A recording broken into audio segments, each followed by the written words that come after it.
Halo, selamat pagi semuanya. Hari ini kita mau bawain lagu dari Peter Pan, Menghapus Jejak. Selamat mendengarkan.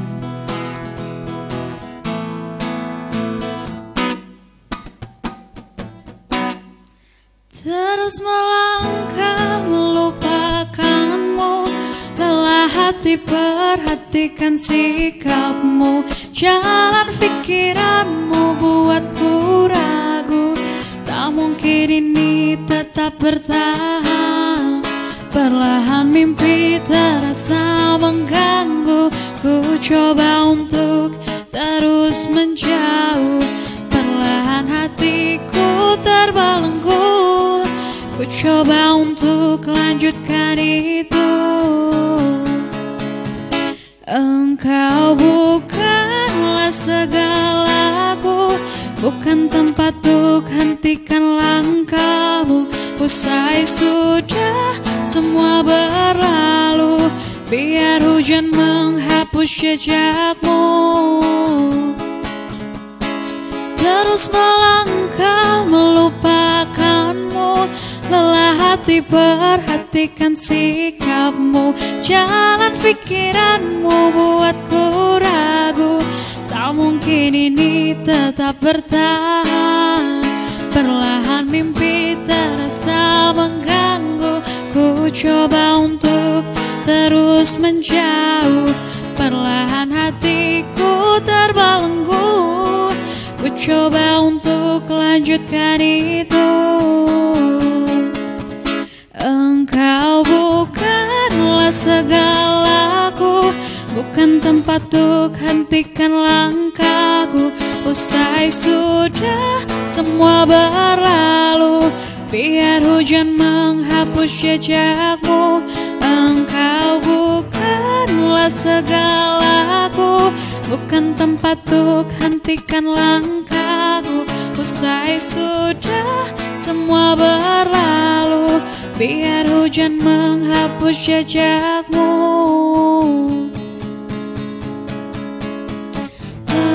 Lepaskan segalanya, lepaskan segalanya, lepaskan segalanya, lepaskan segalanya. Engkau bukanlah segalaku, bukan tempat untuk hentikan langkahku.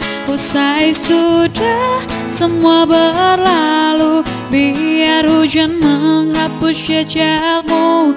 Engkau bukanlah segalaku, bukan tempat untuk hentikan langkahku. Usai sudah semua berlalu, biar hujan menghapus jejakmu.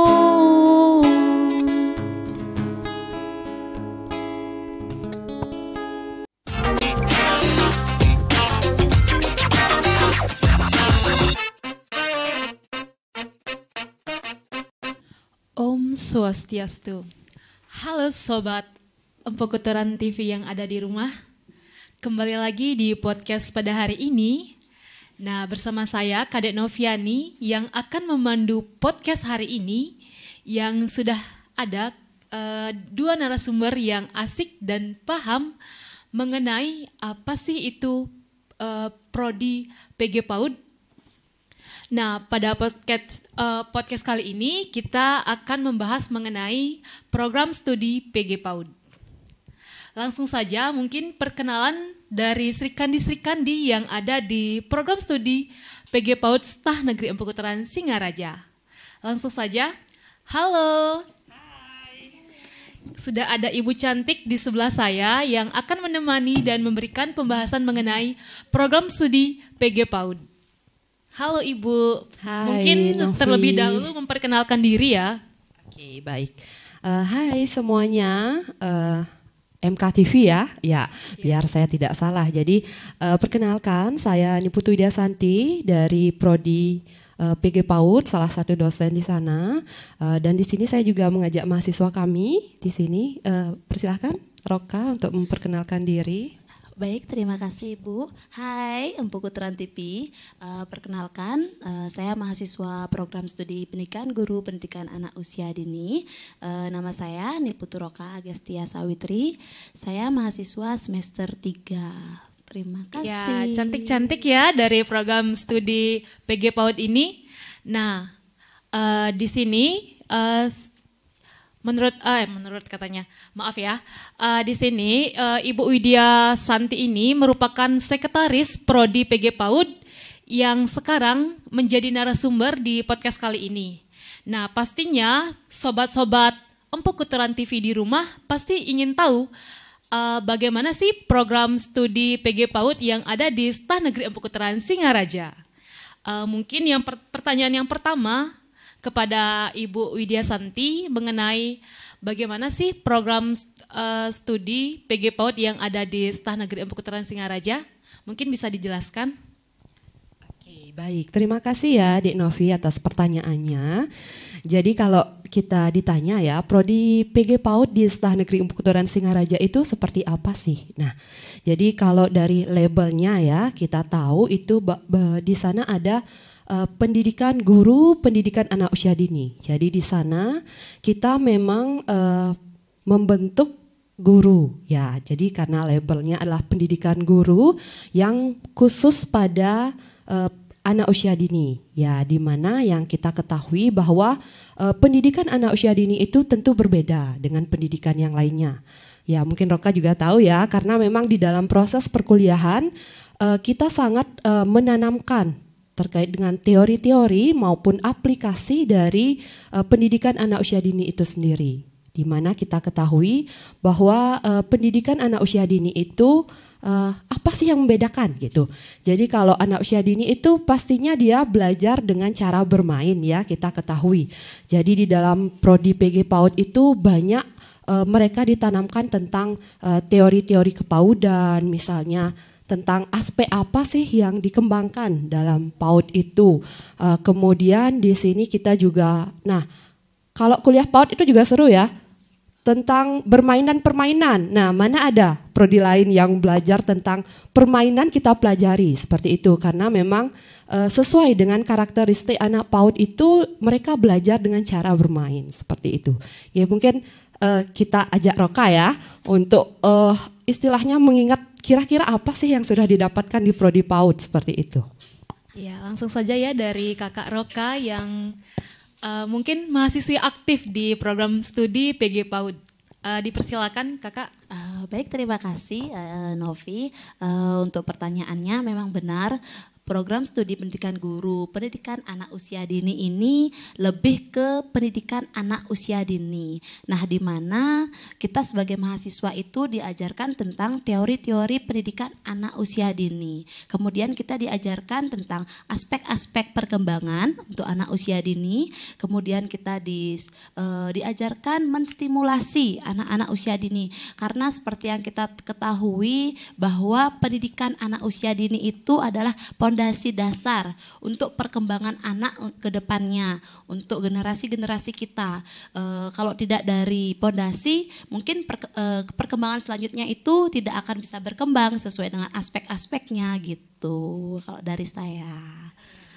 Seru sih, pastinya sangat seru untuk kita mengenal bagaimana anak usia dini itu ya, karena anak usia dini itu penuh dengan imajinasi, jadi kita semakin tertantang untuk bisa mengajarkan anak tentang bagaimana imajinasinya, seperti itu sih.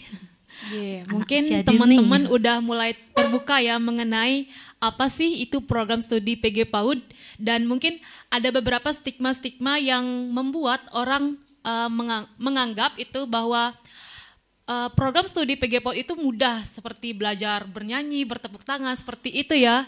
Jadi kita sudah diberikan pembahasan gitu oleh orang yang lebih tahu mengenai program studi PG PAUD ini. Nah, jadi kita lebih terbuka gitu.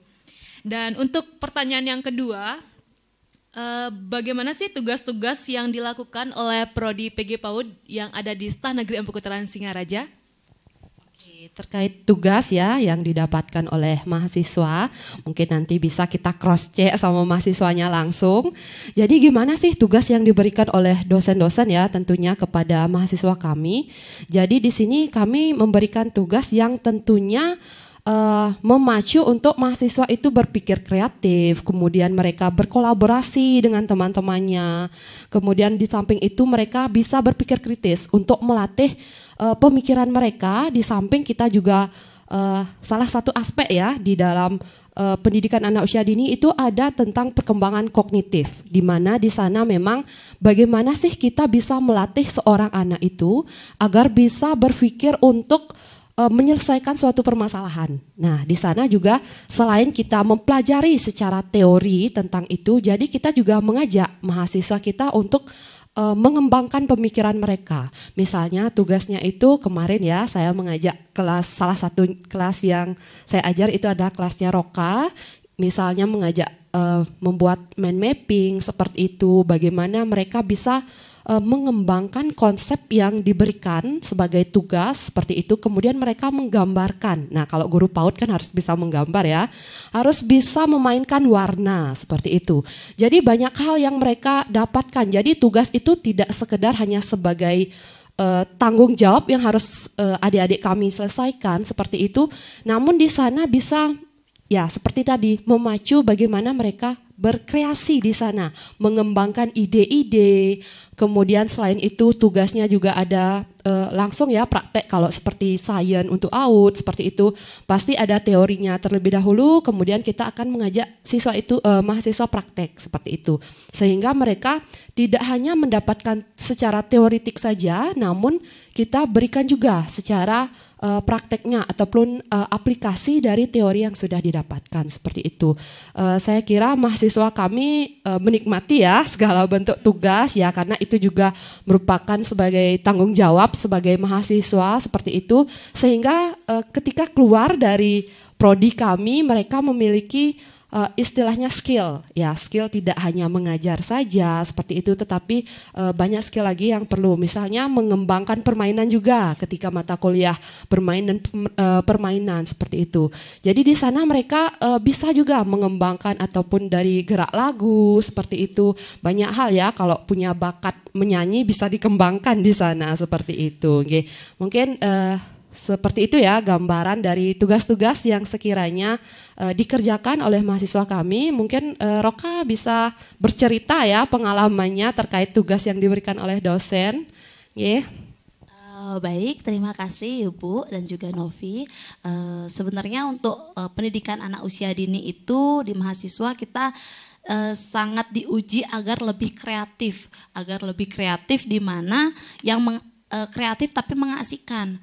Nah, di mana kita sebagai calon pendidik nantinya harus bisa membuat suatu permainan edukasi agar bisa menstimulasi perkembangan aspek-aspek perkembangan anak usia dini. Misalnya kita disuruh mempraktekkan langsung membuat suatu permainan. Dalam permainan itu bisa mencakup semua aspek perkembangan anak. Misalnya kita mengajarkan anak berbahasa, ada kognitifnya juga, ada seninya juga di sana. Kemudian ada moral agama, sosial emosional dalam satu permainan. Tapi permainan itu kita harus bisa membuat permainan yang sangat kreatif agar bisa membantu anak usia dini mengembangkan aspek-aspeknya itu. Kemudian kita juga diajarkan teori-teori. Nah, kalau misalnya kita sebagai, ada yang bilang mungkin jadi guru PAUD itu gampang, nggak perlu sekolah gitu mungkin ya. Ada yang menyebutkan toh juga nyanyi-nyanyi aja atau apa. Tapi kita tanpa teori, sebelum kita mempelajari teori langsung ke praktek itu pasti akan mustahil, karena kita tidak tahu apa sih anak usia dini itu. Yang orang-orang tahu itu kan anak usia dini itu ya bermain kan gitu. Tetapi sebenarnya kita itu sangat diuji agar bisa memahami anak usia dini, agar bisa memahami aspek-aspeknya, karena bagaimana psikologi anak itu gitu. Jadi kita lebih harus mempelajari teorinya dulu baru bisa mempraktekkan. Kalau menurut saya sih seperti itu. Iya, baik, terima kasih Kak Roka, Ibu. Ya, di sini kita bisa lihat mengenai program PG PAUD yang ada di STAN Negeri Empu Kuturan memungkinkan untuk sahabat-sahabat di rumah untuk bergabung di program studi PG PAUD ini ya. Karena di mana di program studi PG PAUD bukan hanya bermain tetapi menghasilkan ide-ide dan berkreasi. Seperti kita lihat Kak Roka dan Ibu Widya ini terlihat lebih muda ya, karena ceria gitu ya di program studi PG PAUD ini. Untuk pertanyaan yang selanjutnya, untuk masuk ke program studi PG PAUD ini, apakah ada mata kuliah yang sangat penting mungkin untuk prospek kerjanya atau profil kerjanya untuk nantinya, seperti itu Ibu? Oke, baik. Kalau dari segi mata kuliah ya yang berkaitan dengan profil nanti lulusan kami itu bisa jadi apa seperti itu. Kalau orang kuliah, orang sekolah itu pasti ada tujuannya seperti itu. Saya nanti masuk ke sini nanti jadi apa? Itu apakah jadi guru saja? Tidak. Namun kalau di prodi PG PAUD itu tidak hanya menjadi guru PAUD seperti itu, tetapi kita juga selain menjadi guru PAUD bisa juga menjadi seorang peneliti seperti itu, peneliti yang memang fokusnya pada anak usia dini. Nah, kemudian selain itu kita juga bisa nantinya menjadi pengelola. Nah, pengelola PAUD jadi bisa nanti siapa mau jadi kepala sekolah nanti atau mau mendirikan ya jadi ketua yayasan atau mau mendirikan sekolah PAUD seperti itu. Karena yang kita ketahui kan setiap desa sekarang dituntut harus punya PAUD seperti itu ya. Jadi itu adalah peluang yang begitu besar yang kita bisa lihat ya, karena tuntutan ataupun pemerintah itu menuntut bahwa setiap desa harus ada PAUD ya, setidaknya ada satu PAUD seperti itu. Karena kita ketahui perkembangan penduduk itu ya, apalagi anak PAUD kayaknya setiap desa itu pasti akan ada, tidak mungkin tidak akan ada anak ya, tentu saja ya. Nah, selain itu, nah nantinya kita juga akan menjadi seorang orang tua ya, jadi orang tua. Jadi orang tua dalam arti kita akan mempunyai generasi selanjutnya dari generasi kita mempunyai anak.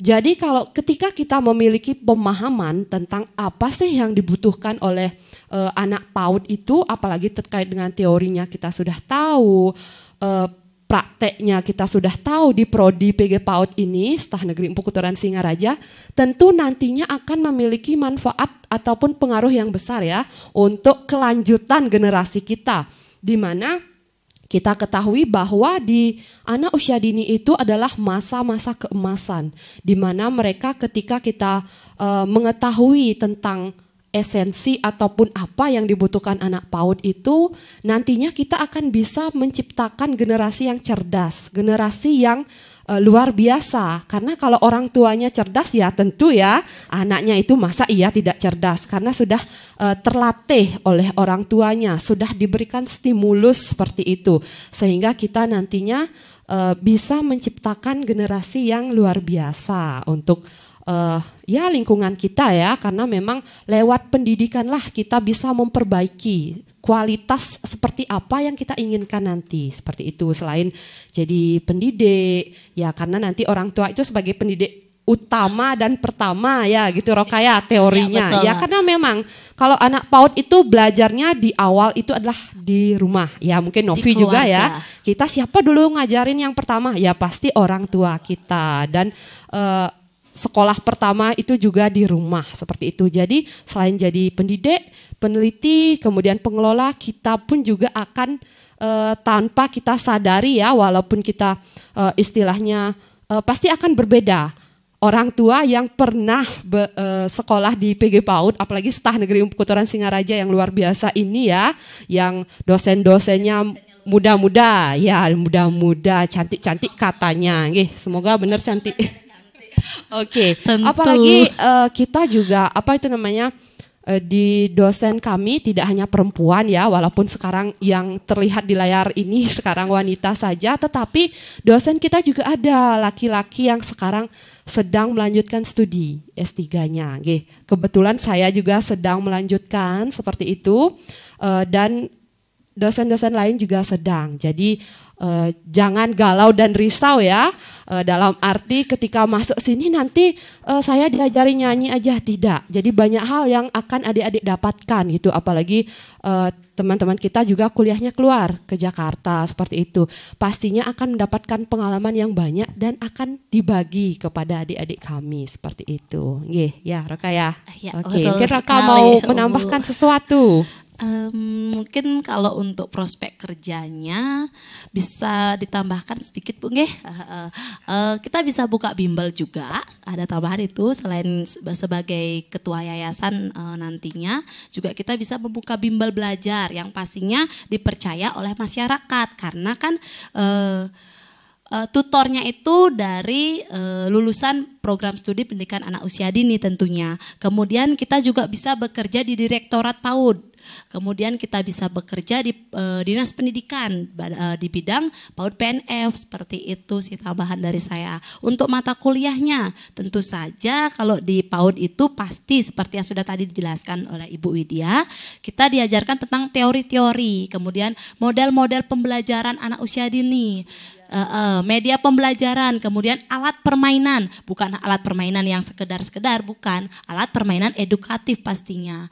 Kemudian kita diajarkan tentang metode, media, kemudian kesehatan dan gizi, kemudian psikologi anak usia dini. Kita harus bisa mempelajari psikolog anak tersebut, seperti itu. Dan karena kita bernaung di Stah Negeri Empu Kuturan Singaraja dan notabene itu sekolah agama Hindu, jadi kita pasti juga diajarkan pendidikan agama agar nanti kita sebagai guru TK meskipun guru PAUD bisa juga mengajarkan agama kepada anak didik kita, seperti itu Novi. Sudah ya diberikan pemahaman mengenai prospek kerja dari PG PAUD tersebut. Nah pastinya teman-teman tidak perlu diragukan lagi untuk bergabung di Stah Negeri Empu Kuturan Singaraja mengenai program studi PG PAUD. Nah pastinya di program studi PG PAUD ini dan di Stah mungkin memberikan beasiswa yang pastinya mampu membiayai untuk mahasiswa ataupun mahasiswi yang akan gabung di Stah Negeri Empu Kuturan Singaraja. Untuk pertanyaan yang selanjutnya mungkin diberikan kepada Kak Roka ya. Kan kita ketahui Kak Roka ini adalah mahasiswi yang sangat aktif dan dikatakan mahasiswi yang berprestasi ya. Bagaimana sih Kak Roka memanage waktunya untuk berkuliah dan sambil mengembangkan ide-idenya gitu, berkreasi? Mungkin bisa dibahas. Terima kasih Novi, terima kasih pertanyaannya. Tentu saja dalam memanage waktu itu sangatlah susah ya, terutama untuk saya yang sudah bekerja harus sambil kuliah juga. Kebetulan juga sempat mendapatkan beberapa prestasi selama saya berkuliah di Stah Negeri Empu Kuturan Singaraja. Saya baru semester 3 untuk tahun lalu, untuk semester 2 kemarin, masih tahun ini, saya mendapatkan juara 2 untuk lomba gerak dan lagu. Nah, kita sebagai mahasiswa, calon pendidik nantinya harus bisa menciptakan suatu gerakan untuk lagu-lagu, entah itu lagu yang sudah ada atau kita membuat lagu sendiri. Kita harus bisa berkreasi di bidang di gerak dan lagu tersebut. Kemudian kemarin saya sempat mendapatkan juga juara 1 dan favorit untuk lomba poster di Universitas Negeri Jakarta, cuma itu secara online, begitu. Terus karena saya sudah bekerja, jadi untuk masalah waktu yang penting kita bisa membagi waktu.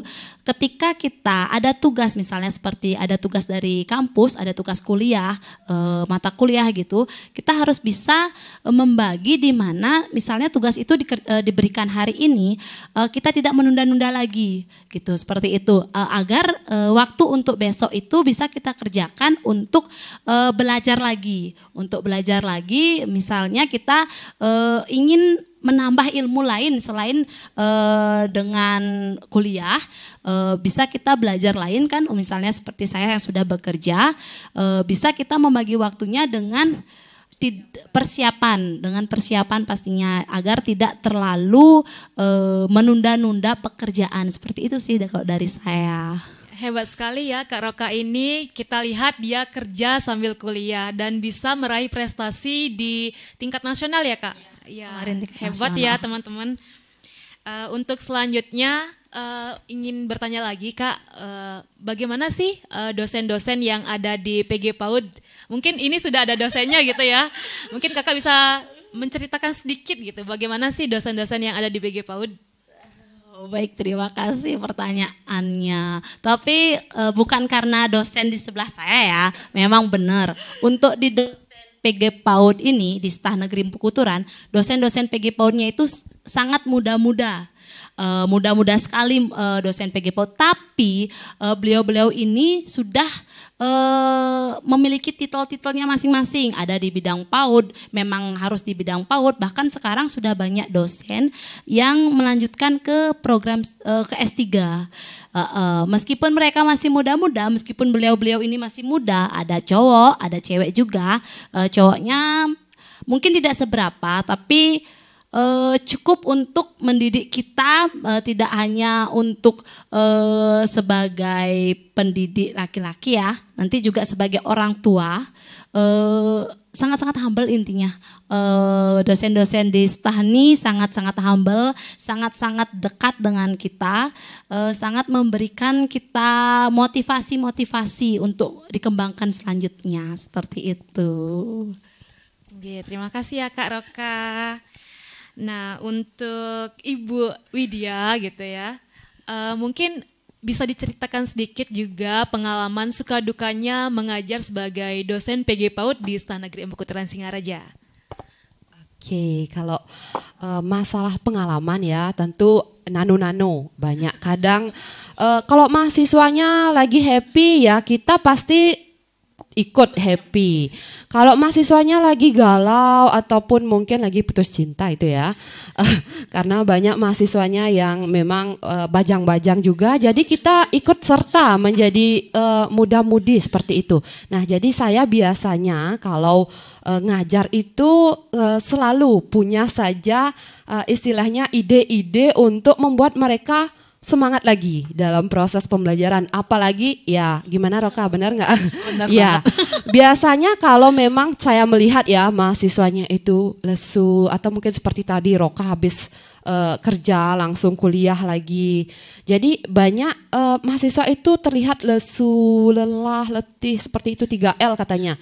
Ya, jadi saya sering menyelipkan misalnya dengan game seperti itu ataupun ice breaking. Ya, jadi sering ya. Jadi Roka sudah tahu kebiasaan Bu Widya itu ngajar seperti apa.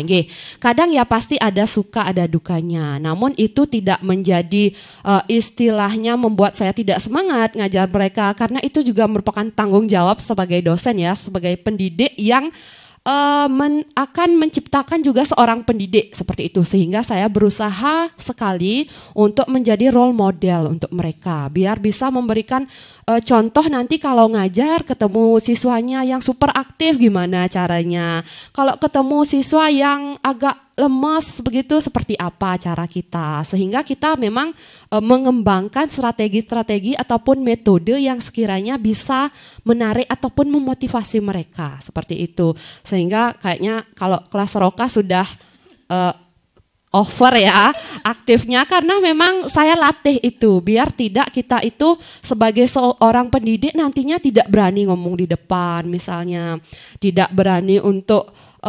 berkomunikasi dengan orang lain ataupun dengan teman, dengan dosen, itu tetap saya jalin seperti itu, sehingga saya menempatkan diri tidak hanya sekedar atau menjadi dosen yang ada batasan tembok besar yang tidak boleh nanya, tidak boleh komunikasi, tidak seperti itu. Tetapi kita terbuka dengan mahasiswa ketika memang ada permasalahan ataupun bagaimana seperti itu terkait dengan perkuliahan ataupun selama proses pembelajaran di Staf Negeri Empu Kuturan Singaraja, kita selalu menjalin komunikasi chat-chatan. Seperti sekarang kan gampang ya, kita berkomunikasi bisa lewat WA ataupun pada forum proses perkuliahan itu, seperti itu. Mungkin Roka bisa berbagi, Bu Widya gimana biasanya ngajar.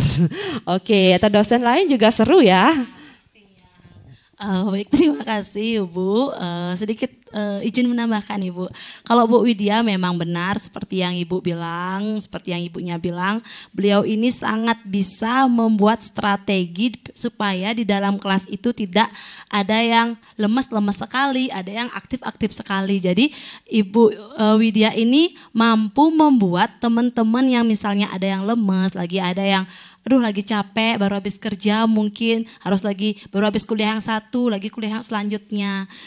Jadi ibu ini bisa membuat kita jadi buka mata, maksudnya jadi lebih lebih semangat gitu loh, lebih semangat ketika ditanya, ketika disuruh membuat suatu pernyataan atau apa itu, kita jadi lebih semangat seperti itu. Emang benar, tidak hanya Bu Widya, dosen-dosen yang lain pun sangat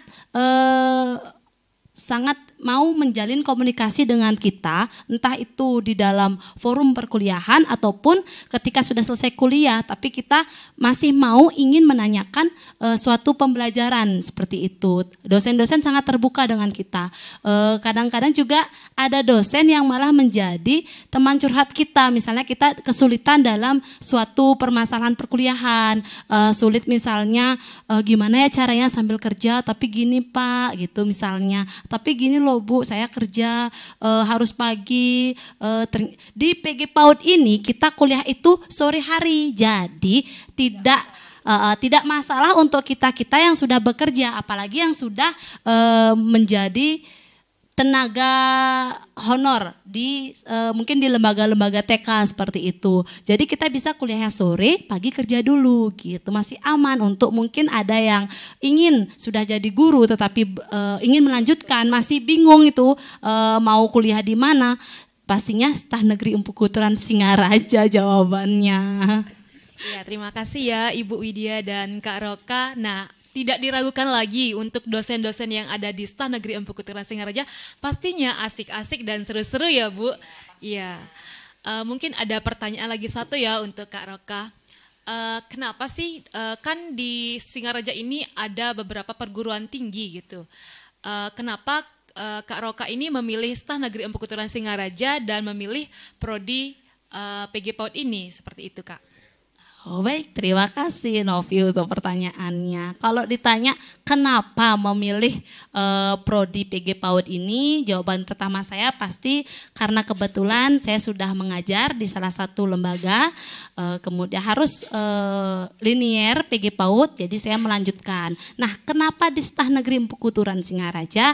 Karena tentu saja biaya pendidikan di Staf Negeri Empu Kuturan Singaraja ini sangat terjamin, sangat terjangkau untuk mahasiswa-mahasiswa, calon-calon mahasiswa yang baru tamat kuliah tapi ingin melanjutkan, tetapi keluarganya mungkin kurang mampu seperti itu. Karena di Staf Negeri Empu Kuturan Singaraja ini banyak sekali ada beasiswanya, ada beasiswa PIPK-nya, ada beasiswa PPA. Misalnya untuk yang kuliah sudah lanjut usia di atas 20 tahun gitu baru kuliah, itu bisa mencari beasiswa PPA. Seperti saya contohnya, saya mendapatkan beasiswa PPA. Jadi kita lebih diringankan untuk masalah biaya seperti itu. Kemudian yang ketiga, alasan ketiga saya, karena di Staf Negeri Empu Kuturan Singaraja ini kita juga diajarkan tentang pendidikan agama. Meskipun kita sebagai calon pendidik anak usia dini, tapi kita juga diajarkan tentang agama Hindu seperti itu. Untuk mengembangkan aspek perkembangan moral dan agama anak didik kita nanti. Seperti itu Novi. Iya, terima kasih Kak Roka atas pembahasannya ya. Udah usai ya di pengunjung acara ini, podcast kali ini. Mungkin saya akan memberikan satu pantun. Ya, kalau saya memberikan pantun satu bait itu mungkin kakak sama ibu bisa bilang cakep gitu ya. Siap. Ya, langsung aja ya. Ke Bali membeli minyak tanah. Cakep. Sampai di Bali banyak yang nyari. Oh, cakep. Oh, Mohon maaf jika ada kata yang salah.